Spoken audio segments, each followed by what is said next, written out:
చేసిన ఇంకా సూర్య తదితర మిత్రులు అందరికీ పేరు పేరున తెలంగాణ ఉద్యమ అభినందనలు. జై తెలంగాణ. మిత్రులారా, తెలంగాణకు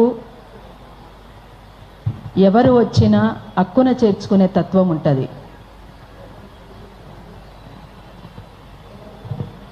స్వాగతించే తత్వం ఉంటుంది.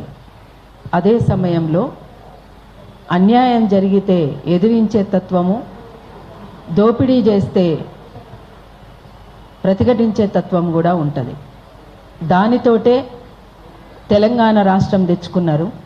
సరే, తెచ్చుకున్న రాష్ట్రం ఎట్లున్నది అని అంటే అది వేరే విషయం. దానికి సంబంధించి ఇంకా చాలా ప్రశ్నలు మన ముందు ఉన్నాయి.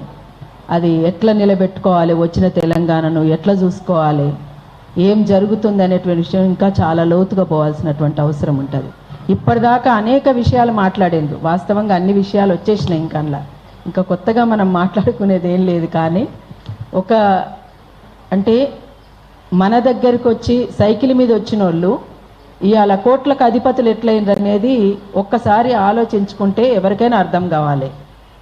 ఇంతకుముందు తిరుమల సార్ చెప్తూ ఒక గూడానికి పోయి సాప్ వేసుకొని 4 కట్టెలు తెచ్చుకొని 3 ఇటుక పిల్లలు పెట్టి ఆ ఇటుక పిల్లల మీద పొయ్యి వెలిగించి కడాయి పెట్టి మొదలైనటువంటి ఆ వ్యాపారం ఇవాళ కోట్లకు ఎట్లా వచ్చేసింది అనేది మనం ఆలోచించాలి. మరి అటువంటప్పుడు ఒకప్పుడు సాప సుట్ట పట్టుకొని వచ్చిన వాళ్ళు ఇవాళ కోట్లు ఎట్లా సంపాదిస్తున్నారు? అంతేనా? మన సంపద మీద, మన వృత్తుల మీద, మన సంస్కృతి మీద పెద్ద ఎత్తున దాడి చేస్తున్నటువంటి పరిస్థితి ఇలా కొనసాగుతున్నది. ఇవాళనే కాదు, చాలా ఏళ్ల నుంచి. నా చిన్నతనంలో నేను పక్కన ఉండే దుకాణంకు పోయి సామాను కొనుక్కొచ్చినటువంటి రోజులు వేరే. అది మన ఊర్లలో ఉన్నటువంటి కోమట్లు వాళ్ళు పెట్టుకునేటువంటి దుకాణాలలో మనం కొనుక్కొచ్చుకుంటుంటాం ఈ సామాన్లు. ఆ పప్పు అయితేంది, ఉప్పు అయితేంది, చింతపండు అయితేంది, ఏదైనా. కానీ రాను అంటే చెప్పులు కుట్టేటోళ్ళేమో అంటరానోళ్ళు అవుతారు. ఇక్కడ చెప్పులు కుట్టేటోళ్ళేమో అంటరానోళ్ళు అవుతారు.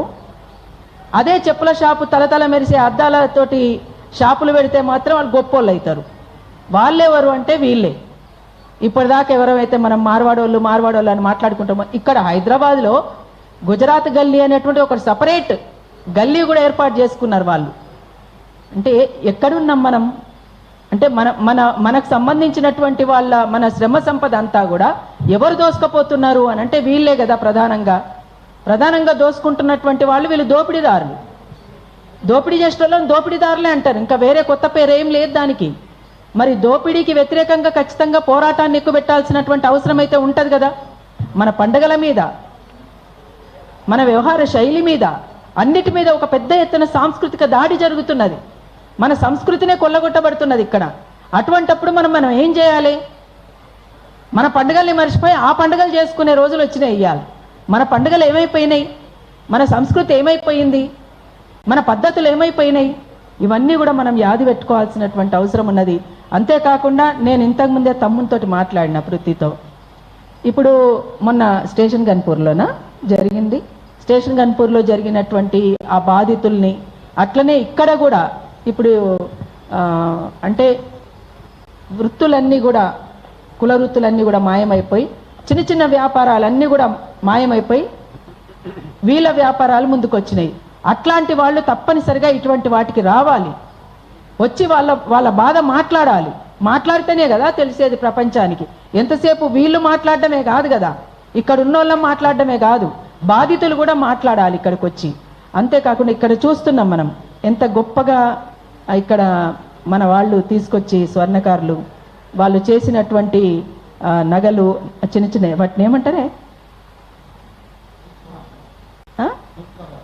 సూక్ష్మకళ, చిన్న వస్తువుల్ని వాళ్ళు చేయడం అంటే ఇంతకంటే గొప్ప విషయం ఇంకేముంది?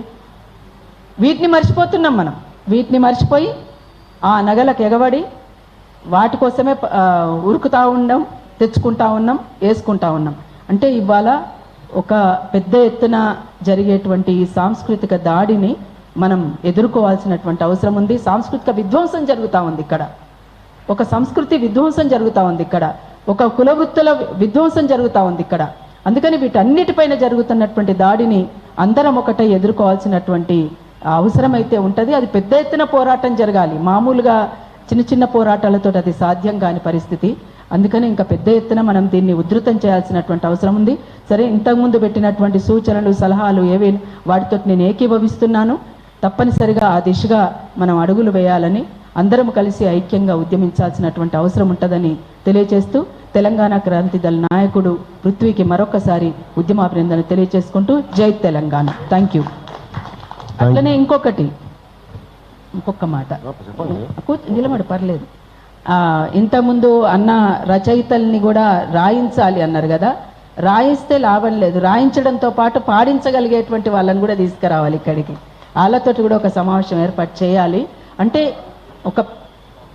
ఒక సంస్కృతిని కొల్లగొట్టబడుతున్నప్పుడు, ఒక సాంస్కృతిక దాడి జరుగుతున్నప్పుడు ప్రత్యామ్నాయ సంస్కృతి కోసం ఆలోచించేటువంటి వాళ్ళంగా మనం అందరం ఏం చేయగలగాలి అనేటువంటి దానిపైన కూడా తప్పనిసరిగా ఎక్కువ పెట్టాల్సినటువంటి అవసరం ఉంటుంది. వాళ్ళతోటి కూడా ఒకటి సమావేశం ఏర్పాటు చేయండి, చేస్తే దాన్ని కూడా మనం ఆలోచించవచ్చు. Thank you.